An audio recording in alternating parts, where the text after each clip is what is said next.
pretty tough, strong little gal comes in with tears in her eyes and said, I just lost my whole family. The plane went down. They didn't make it. I said, if we believe what we have sung, I don't know what to do except pray and sing. This is what we do. Yeah.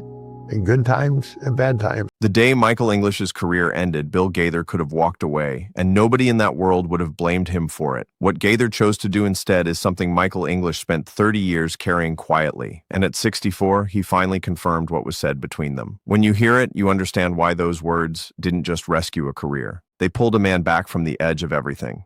Before we go any further, if the untold stories behind gospel music's greatest voices are what you come here for, subscribe right now because we share stories like this every week. And coming up next, we're going to tell you about the night Bill Gaither himself nearly walked away from gospel music for good and the one person who stopped him. You don't want to miss that. Henderson, North Carolina is where Michael English grew up. The son of a Pentecostal preacher, music found him early and never let go. Joining the Gaither Vocal Band in the mid-1980s, his tenor voice, wide and warm and capable of bending a melody in ways that made audiences go completely still, became one of the most recognized sounds gospel music had ever produced. That 1991 Homecoming recording, the one captured in the Gaither living room in Alexandria, Indiana, that would grow into one of the most beloved concert series in Christian music history, built a significant part of its emotional weight around what Michael English could do with a song. By early 1994, a Grammy Award sat on his shelf, and the Dove Awards had named him Male Vocalist of the Year and Artist of the Year, the highest honors the gospel world offers. To the millions who collected the Homecoming videos and filled those concert halls year after year, Michael English wasn't simply a singer. He was the sound of what faith feels like when it's working, which made the spring of 1994 land the way it did. At the 25th annual GMA Dove Awards, Michael English walked away with 6 awards in a single evening, including Male Vocalist and Artist of the Year, a sweep no gospel artist had achieved before, and none has matched since. The community celebrated him the way they celebrate someone who comes along once in a generation, and for good reason. None of that prepared anyone for what followed within weeks of that night. News broke that English had been involved in a relationship outside his marriage, an affair with fellow gospel singer Maribeth Jordan, who was pregnant. And in one moment, the man holding 6 Dove Awards became the center of the most painful public scandal contemporary gospel music had seen in years. Every award went back. The Gaither Vocal Band was done. The Homecoming family, the recordings, the stages, all of it disappeared in the span of days because stepping away was the only honest response left available to him. The gospel community reeled. Bill Gaither had spent years carefully assembling something extraordinary with those Homecoming recordings, gathering legends into warm, unscripted settings that felt less like concerts and more like actual family gatherings. And one of the brightest voices in that family had just fractured something sacred. What almost nobody outside that inner circle understood, though, was that before Michael English walked out of the Gaither world, Gaither walked toward him. No cameras, no public statement, no audience of any kind. Gaither came the way you show up for someone in a burning room, not because being seen there helps you, but because you simply need to be there. The two men sat together privately in the immediate wreckage, and the question English carried quietly through the years that followed was a simple one. What does a man like Bill Gaither actually say to you in a moment like that?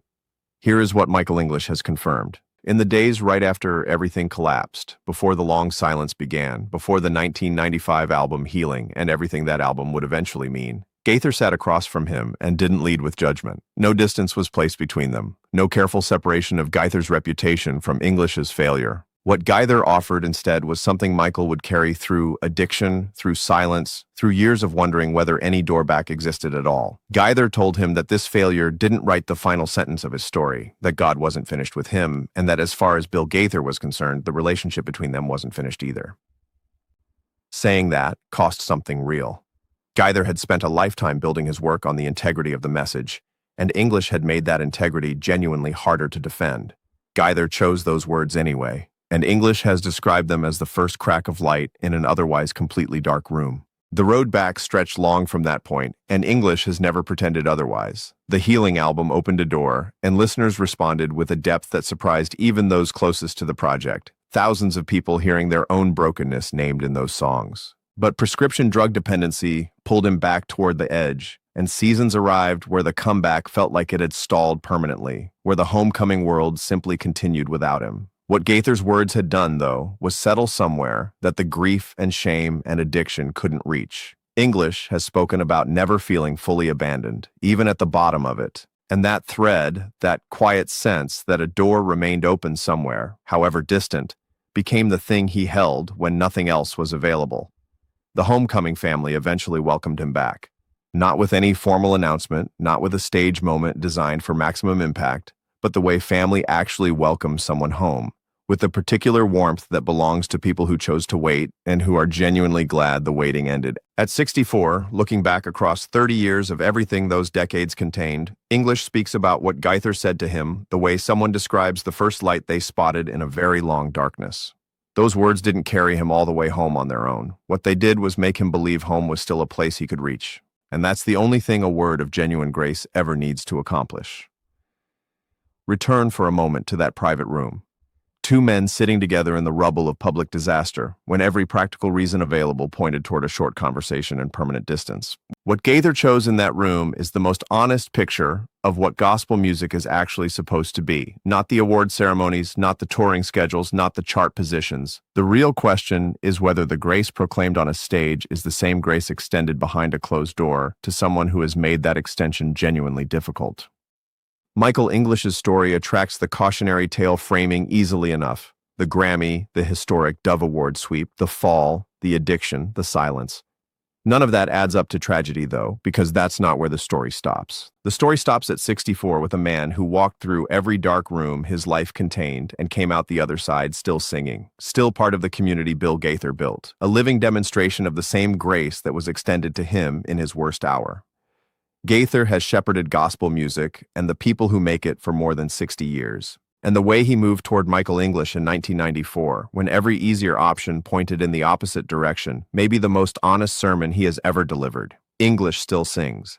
And every time he does, that conversation travels with him. The one that told him, in the middle of the rubble, that grace isn't something gospel music merely talks about. It's something gospel music is supposed to be. Thank you for spending time with this story today. It's the kind that deserves to be told, and we're glad you were here for it. If you haven't subscribed yet, right now is a good time to do that. And coming up next, we're going to tell you about the night Bill Gaither himself nearly walked away from gospel music forever, and the one person who quietly stood in the doorway and changed his mind. You'll want to be there for that one.